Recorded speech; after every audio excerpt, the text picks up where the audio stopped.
Hi, everybody. My name is Sean O'Byrne, and thank you for having me here again at your Passaic County Summit. This is the third time I've gotten to speak to you at the completion of your PSAs. And let me just first congratulate you on completing these PSAs and what an outstanding effort you have all made to make your communities better. I've had the opportunity to watch all of the PSAs, and it was great to see you tackling two issues that are really important today in high school student age population as we're coming out of the pandemic and into more of a real world in that. And to see you address mental health and to see you address natural highs is such an important issue at this time. I work with students in the high school population every day. I'm a social studies teacher, and I see students who come in every day and they're masking their issues that they're dealing with when it comes to mental health, and they're trying to find places to get the help that they need and the support that they need.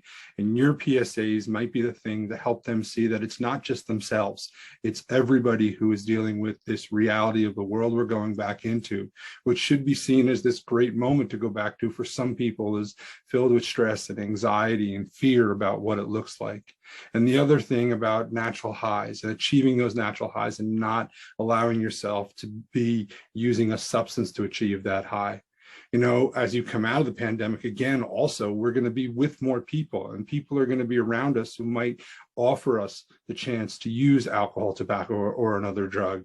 And now is a great time to show people that they have the strength and the ability to stay naturally high. But I want to focus on two today for you is the idea of how do you stay motivated after you've accomplished such a great thing as you and your groups have. And one of the things that I find that's really important to keep myself motivated is after completing a task is to make sure that I allow myself to accept the praise and the honor that come from achieving this. So many times when we accomplish things, especially when we work with groups, many of us like to put down the effort that we put in. It was the other people in the group who did all the work, or I was just the bystander to it. And we live in that way when people tell us that we've done such a great job that we push the praise off. And that's one way that can hurt our motivation to keep going forward. I found that one way to make sure my motivation keeps moving forward is to find a way to accept those things, to accept the compliments and look back and see what I've done and allow myself to believe that I was able to achieve this goal, such as completing these PSAs and putting them out there for the community. If we don't accept the compliments that people give us, we leave ourselves stuck at the starting line of motivation. Because now, if I'm not accepting that I did this, and I'm not taking the praise that I did this, and I'm not allowing myself to believe that I was able to help accomplish this, and I push that all aside, I don't allow myself to be excited about the next task that's at hand. Or maybe I don't allow myself to be part of the next task that is at hand, because I feel, well, I was part of it, but it was so-and-so or somebody else who did it more, and it was their hard work or their effort. I was just a bystander. And what that does, as I said, is it leaves you at the starting line of motivation stuck. So how do we get ourselves across that starting line and make sure that we keep ourselves motivated after accomplishing something? I found that the best way to do that is to make sure that I do a couple things. The first thing is I want to change the things that I say. And therefore, if I change the things that I say, I'm going to change the things that I think. And if I can change the things that I think, then I'm changing the things that I believe. An example is every time someone gave me a compliment and I wouldn't accept it, I would shoot it down and say, no, it was so-and-so in the group who did it better than me, or I made this mistake. And eventually what happens is people started to stop giving me the compliments, and people may stop giving you the compliments. But those compliments are the food and fuel that we need to keep ourselves motivated, to understand that other people also see that we're doing a good job so that we know and we can believe in ourselves and what we're doing. It makes you start to think differently about yourself. So as you start to think of different ways to accept the compliments, you stop shooting it down. So instead of putting water on the fire of all this great accomplishment you've had, you're keeping that fire, that passion burning by accepting the compliment and thinking differently and thinking, I'm not going to shoot them down this time. I'm not going to allow that to happen. And thinking about yourself, you know what? I did participate. I did make an effort in this. I did do something that participated to this outstanding project that people in my community are now seeing. And then that starts to change the things that you believe. And when you start to change the things you believe, then you start to impact yourself and other people around you, because now it becomes your habit. It becomes your habit to believe in yourself. This belief in yourself, this ability to keep yourself motivated, I look at it as something called ILAC, the belief that I am lovable and capable. ILAC is something that I keep inside of me, this idea that I am lovable and capable, because when I feed it by changing the things that I say, and I feed it by changing the things that I think, and feed it by changing the things that I believe, I start to build up my ILAC and make it this star inside of me that is strong and a force that can be used for good and to keep myself motivated.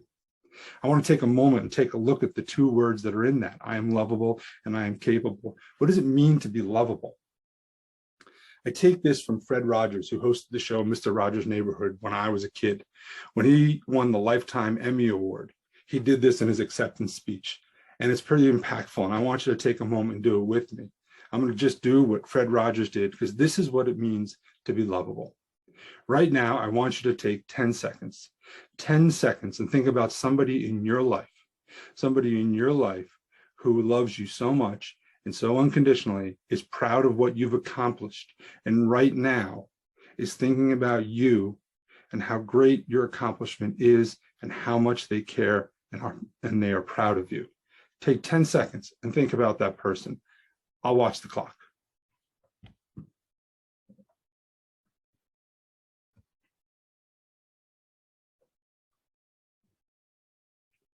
Think of how proud that person is of you. That's the idea of being lovable and capable. Think about how much that person cares about you. That's the idea of being lovable. And if you can accept the fact that you're lovable, that means you accept the things that people say about you in a positive way. And most importantly, it means that you accept the things that you say about yourself in a positive way. And what does it mean to be capable? Capable is the ability to do something no matter how hard it is. You know you can accomplish it if you keep working at it.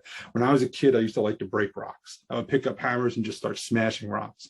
And one thing that I learned about smashing rocks is that the harder and harder you hit it, sometimes nothing happens to it. But one day, one of those swings is going to crack that rock. And once it cracks, that rock is going to break. That's what it means to be capable. No matter how many times you have to pick up that hammer and hit that rock over and over again, you're eventually going to achieve what you want. And when you mix that idea of being lovable and letting people love you and letting yourself love yourself with the idea that you're capable, then motivation is there, because you know that you have the ability to do something positive. You know that you have the motivation now to care about yourself and others, to want to accomplish another goal. You know that you have the capability to complete a new project, to help yourself and to help others. That's where the motivation comes from changing the things that you say and changing the things that you think to changing the things that you believe, so you know that you're lovable and capable. I look at ILAC as a star in myself. And to show you an example, I'm going to take this apple and cut it in half, because I want you to see that hidden inside this apple is a star. Just like inside of you is hidden the belief that you are lovable and capable. So let that star shine, let that be you, and let your motivation to continue to do great things for your school, for your county, and most importantly, for yourself. Because when you change things and motivate things to do better for yourself, then you change the community and the world around you. Congratulations once again. Your PSAs are awesome. I've watched them all. Good luck with the rest of your school year. Good luck with this summer, and I hope you achieve great things. Thank you very much for having me.